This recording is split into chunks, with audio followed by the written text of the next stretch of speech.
Alright guys, I'm going to talk to you about the Confederate flag and how it is not racist. So, if you think the Confederate flag is racist, you might be racist yourself. What does the flag actually stand for? Well, CNN writes about the original Confederate flags. During the 4-year span of the Civil War, there were 3 flags that the Confederate States used. The first flag was this one here. It was 2 stripes of red, 1 white, and then the 7 stars for the 7 original Confederate states. But in battle, this flag commonly got mixed up with the Northern flag and caused some confusion. They're kind of similar, a little bit different, but the governors, or the Confederate generals, wanted to change the flag to avoid this confusion. So a second flag was made by William Thompson, which had the common X in the corner and the rest of the flag was white.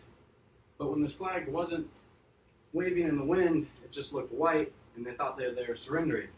So they decided to change the flag again to this one. They added a red stripe on the end. However, the Confederate flag we see now was actually just a battle flag used by Virginia. The flag was said to be based off of the St. Andrew's Cross, which is the blue with the white X.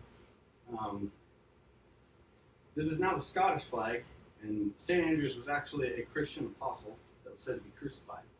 So the idea for the Confederate flag came from this Christian flag.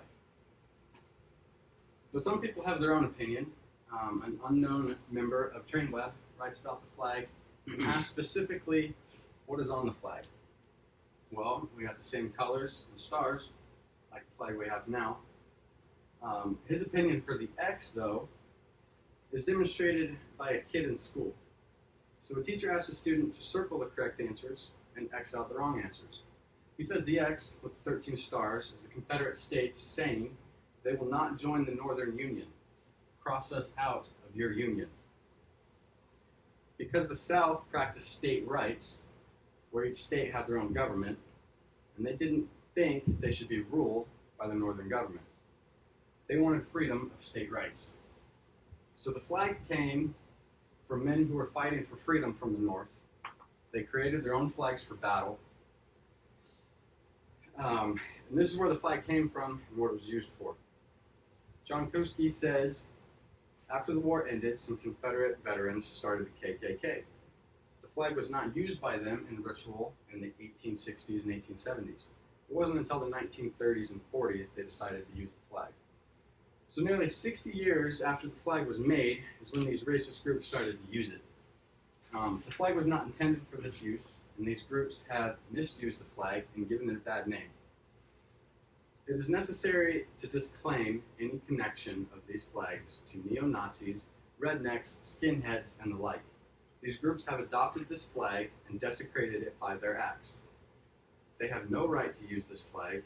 It is a flag of honor designed by the Confederacy as a banner representing state rights. The South denies any relation to these hate groups and denies them the right to use the flag of the Confederacy for any purpose. The crimes committed by these groups under stolen banner of the Confederacy only separate the lies which link succession to slavery interests when, from a Southerner's view, the cause was state rights. Ellen White even talks about the Civil War. She says the war was fought because the South didn't want to join the Northern Union. She says that people would join the war thinking it was to get rid of slavery, but in fact the reason the North was fighting was to preserve its union, and many soldiers would be disappointed when they found this out. Also, many of the Northern leaders were actually still for slavery, but were fighting the war to protect its union. Many slaves that left the South going to the North were actually treated just as bad, if not worse. At the beginning of the war, slavery wasn't the main issue at hand. The South didn't want to be governed by the North, so they started the war, and the North didn't want to lose their union, so they fought back. Ellen White goes on to say that once the Emancipation Proclamation was signed, God's hand was in the war. The battle at Manassas, Virginia, was in great favor of the South winning. But an angel waved his hand and the tides turned and the North won. From this point on, the North started to win the war. The war wasn't solely about slavery. Yes, it was a big part and the deciding factor by God and who would win. But this flag was not created to be racist.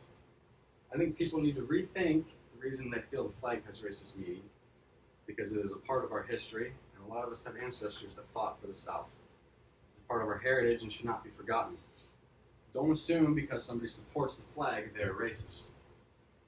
PBS wrote an article, and in this article, David Strauss says, in the case of the Confederate flag, it became the symbol of the Old South for many who saluted it with affection, reverence, and undying remembrance.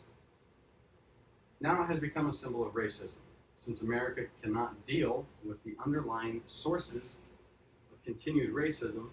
It has chosen to deal with the symbol. People have taken a flag that was not intended to be racist and turned it into a racist symbol. That doesn't seem fair. Lots of people support this flag for many different reasons, and you don't know their reasons. Someone like myself might like to represent the flag because my ancestors fought for the South. They didn't have slaves and they didn't think it was right. They just wanted their freedom to do as they pleased. It's my heritage and I want to honor those who fought. To say a person is racist for flying the flag is stereotyping. People say it's racist to stereotype. Saying people of other races are all the same is frowned upon. Yet the people that say it's racist to stereotype are doing this to the people who stand for the Confederate flag. Don't assume someone is racist if you don't know the reason behind their given freedom to fly this flag. Everyone else gets to remember their heritage with Black History Month, Asian Night, so why shouldn't I? To me, it's a discrimination to tell someone they can't fly the flag. Southern tries to pride itself in being accepting to everyone, yet when I fly my flag behind my truck on campus, I get called into the principal's office and asked to take it down. I believe it is my given freedom to fly this flag. I have friends that are overseas fighting to make sure I get to keep my freedom.